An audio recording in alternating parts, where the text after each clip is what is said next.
नमस्कार दोस्तों, आज मैं आपको बताऊंगा कि ये सवाल शायद आपके मन में भी कई बार आता होगा कि बैंक ने मेरी ब्याज दरें बढ़ा दी है होम लोन पर, अब मैं क्या करूं? क्या मैं टेक ओवर करा सकता हूं? तो सबसे पहले मैं आपको समझाता हूं कि इस केस में पहले आप समझिए कि रेट ऑफ इंटरेस्ट क्यों बढ़ी।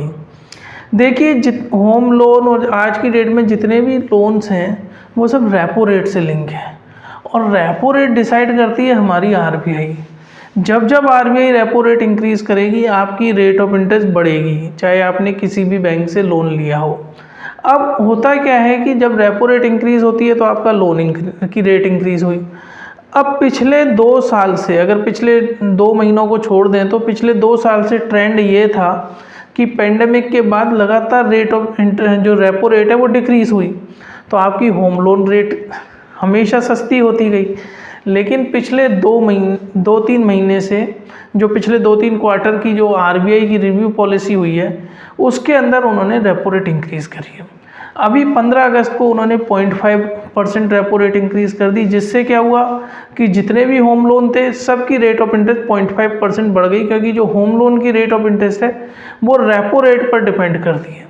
रेपो रेट अगर कम होगी तो आपकी होम लोन कम, रेट ऑफ इंटरेस्ट कम हो जाएगी। रेपो रेट ज़्यादा होगी तो आपकी रेट ऑफ इंटरेस्ट ज़्यादा हो जाएगी। और ये वाली कंडीशन अगर कोई नया होम लोन लेगा तो उस पर भी लागू रहेगी, और अगर जिसका ऑलरेडी एग्जिस्टिंग लोन है उस पर भी लागू रहेगी। अब आप ये सोचें कि अगर मेरा bank of India, state bank of India या HDFC में है जहाँ मेरी रेट ऑफ इंटरेस्ट बढ़ा दी, अब मैं किसी नए बैंक में स्विच ओवर करूँगा तो मुझे पुरानी रेट ऑफ इंटरेस्ट मिल जाएगी। तो ये आपकी गलतफहमी है। होता क्या है कि rate of interest her bank में बढ़ती है, इर्रिस्पेक्टिव ऑफ अमाउंट या किसी भी तरीके से। अगर रेपो रेट इंक्रीज़ हुई है तो रेट ऑफ इंटरेस्ट सामने वाले बैंक ने भी बढ़ाई है। तो अगर आप टेक ओवर का मूड बना रहे हैं तो उससे आपको कोई फ़ायदा नहीं होगा, इसलिए टेक ओवर को आप इग्नोर कर सकते हैं।